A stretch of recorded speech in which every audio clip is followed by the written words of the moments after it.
কিছুই শিকার হবো না। আমার কাছে আমি আপনাদেরকে একটা আমি পরিস্থিতির শিকার, আমি পরিস্থিতির শিকার। আমার অসুবিধা নাই ভাই। একটা রিপোর্টে উঠে এসেছে আপনি কিডনি ট্রান্সপ্লান্টের কথা, এবং ভাই মাফ করেন না, লাঠিয়াল বাহিনী আছে, আমার একটু মাফ করা যায় ভাই। কিডনি বেচা, এই বয়স্ক মানুষদের উত্তর দিলাম, কিডনি বেচা কি এত সহজ? কার কাছে বেচছি, কেন বেচছি, কেমনে বেচছি, কিডনি কোথায় বেচছি, রুগী কে নিচ্ছে? ওনার কিন্তু পেটের কাছেই, ওনার কিন্তু পেটের কাছেই দাগ আছে। তার মানে কি উনি এখানে আছে, আপনারা চেক করতে পারেন। তার মানে আমি কিডনিগুলো বিক্রি করে ফেলছি। মাথার নাই, এইগুলি হাত নাই, এগুলি পরিষ্কার পরিচ্ছন্ন করে সুস্থ করে তোলার পরে তো দাগ থাকবে। এটা তো কসমেটিক্স স্বাভাবিক থাকার কথা। কি তাদের শরীরে অঙ্গ প্রত্যঙ্গ বিক্রি করেন কিনা? এটা প্রথম কথা হলো, আমি বিক্রি করি না বা এরকম কোনো সুযোগও নাই। আপনাদের যারা ছোট শিশু তারাও বুঝবে, মৃত ব্যক্তি বা বয়স্ক মানুষ 60, 70, 90 বছর ঊর্ধ্বের বয়স্কদের শরীরের অঙ্গ কোথাও বিক্রি করা যায় না বা ওইটা কোনো কাজেও লাগে না। এবং যারা দীর্ঘদিন কয়েক বছর রাস্তায় পড়ে থাকার পরে আমার আশ্রয়ে আসে, তাদের অঙ্গের কোনো টেম্পার থাকে না।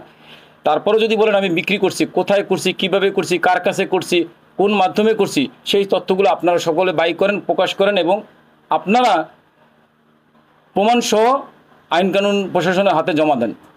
আচ্ছা, এই যে আপনি যেখানে আপনি করোনার সময় মানুষকে মৃতদেহ গোসল দেওয়া হতো, ওখানের একজন যিনি গোসল দিতেন তিনি বলেছেন যে এই সিমটম গুলো তারা দেখতো। হ্যাঁ আছে, আমার কাছে যত বাবা মা আছে, আসতেছে ছিল, সবার শরীরে কাটা ছেঁড়ার দাগ থাকাই স্বাভাবিক ব্যাপার। কারণ এরা রাস্তায় চলতে চলতে একটা সময় তাদের শরীরে ঘা হয়, পচন হয়, তারা বিভিন্ন জায়গায় আঘাত পায়, আঘাত পাওয়ার পরে তা ওইখানে পচতে শুরু করে, পচে ওখানে পোকা হয়ে যায় এবং বিভিন্ন অঙ্গহানি হয়ে যায়। যার স্বরূপ আমরা একটা ফাইল আপনাদের কাছে রেডি করে রাখছি। যারা রিসেন্ট আসছে নতুন, তাদের ছবি আছে এখানে, যদি আপনারা কেউ দেখতে চান। হ্যাঁ, ভাইলেন্স ধরবে দেখে। ওনার কিন্তু পেটের কাছেই দাগ আছে। তার মানে কি উনি এখানে আছে, আপনারা চেক করতে পারেন। তার মানে আমি কিডনিগুলো বিক্রি করে ফেলছি। মাথার নাই, এইগুলি হাত নাই, এগুলি পরিষ্কার পরিচ্ছন্ন করে সুস্থ করে তোলার পরে তো দাগ থাকবে। এটা তো কসমেটিক্স স্বাভাবিক থাকার কথা। এদের যে সাধারণ যে সার্জারির প্রয়োজন হয়, যে সার্জারিটা প্রয়োজন হয়, এটা আপনি কোন হসপিটালে? কোনো হসপিটালে করি না। আপনার নিজস্ব, আপনার এখানে কি কোনো ওটি রুম আছে? ওটির আপনারা চেক করে দেখবেন। তাহলে এই সার্জারিটা কোথায় করেন? এটা আমরা যে রুগী আছে, যে জায়গায় যে বিছানায় রুগীটা রাখা হয়, সেই বিছানাতে রেখেই তাকে পরিষ্কার পরিচ্ছন্ন করা হয়। এবং এগুলি একদিনে বা এক মাসে সুস্থ হয় না, এটা সুস্থ হইতে অনেক সময় লাগে। আস্তে আস্তে ড্রেসিং করে সুস্থ করে তুলতে হয় এদের। আচ্ছা, তো আপনি এই যে অসহায় অসুস্থ মানুষ বা এই মানুষদেরকে যে মৌলিক চাহিদাগুলো আপনি নিজের থেকে দেন, এটার মানে এটার আর্নিং এর উৎসটা আপনার? এটা আর্নিং এর উৎস হলো, আপনারা জানবেন আমার সোশ্যাল মিডিয়াতে দুইটা ভালো বড় ধরনের পেজ আছে। আমরা যে রুগীটাকে আনি তাকে অজ্ঞাত দিয়ে একটা ভিডিও বানাই, সে কেমন আছে দেখে তার কেমন আছে ভিডিও বানাই, এবং বিভিন্নভাবে আমরা একটা মানুষকে আপনাদের কাছে তুলে আনি যেন আপনারা দেখেন। এবং আমাকে যারা সহযোগিতা করে, আমি কি কর্মকাণ্ড করতেছি প্রতিনিয়ত সেটার আপডেট দেওয়ার জন্য ভিডিও বানাই। এই ভিডিও দেখে স্বেচ্ছায় মানুষে যে যা পারে সেই সাহায্য দান করে। কখনো আছে, যেমন আমি বাড়ি করার সময় বাড়ি করার জন্যই টাকা চাইছি আলাদা, আমাকে 10 টাকা দেন, একটা ইট কিনে দেন, 1 কেজি সিমেন্ট কিনে দেন, এরকম ভিডিও বা কথা বলে আমি মানুষের কাছ থেকে টাকা তুলে ওই বাড়িটা করছি। আমি যখন অ্যাম্বুলেন্স কিনছি ওইভাবেই করছি। এবং এছাড়াও মানুষ স্বেচ্ছায় খাবার দেয়, দান দেয়, এভাবেই চলে। তো আপনার সর্বশেষ আপনার সাথে একজন, যেহেতু আপনি রাস্তা থেকে মানুষকে তুলে আনার পরে সেটা আপনার ফেসবুক পেজে পোস্ট করেন, তার গার্ডিয়ান যদি সেটার সন্ধান পায় অবশ্যই আপনার কাছ থেকে সেটা নিতে আসবে। তো রিসেন্টলি একজন আসলো, সে কুমিল্লা থেকে আসলো, তাকে আপনার সাথে দেখা হওয়ার সাথে সাথে আপনি কেন তাকে মারধর করলেন?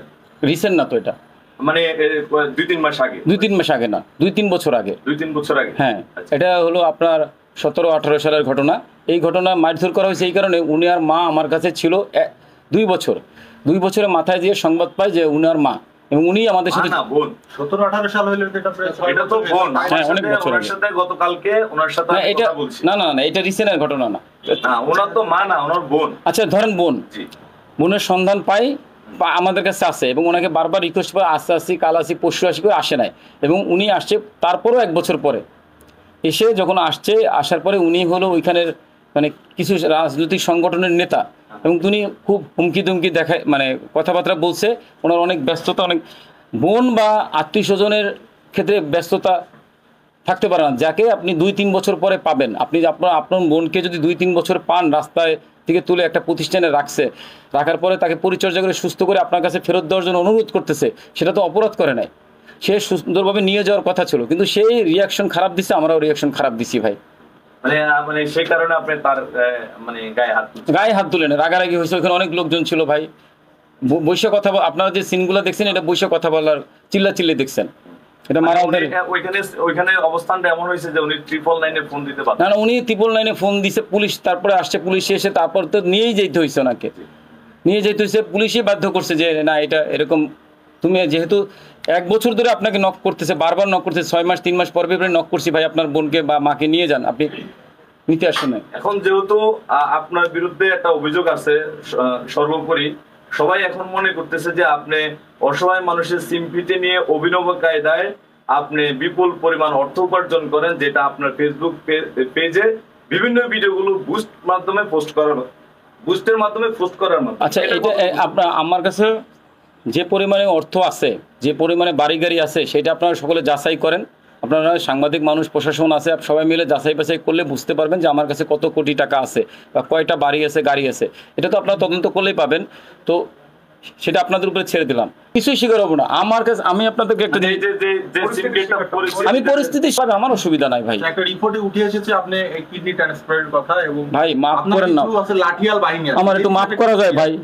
কিডনি বেচা, এই বয়স্ক মানুষদের উত্তর দিলাম, কিডনি বেচা কি এত সহজ? কার কাছে বেচছি, কেন বেচছি, কেমনে বেচছি, কিডনি কোথায় বেচছি, রুগী কে নিছে,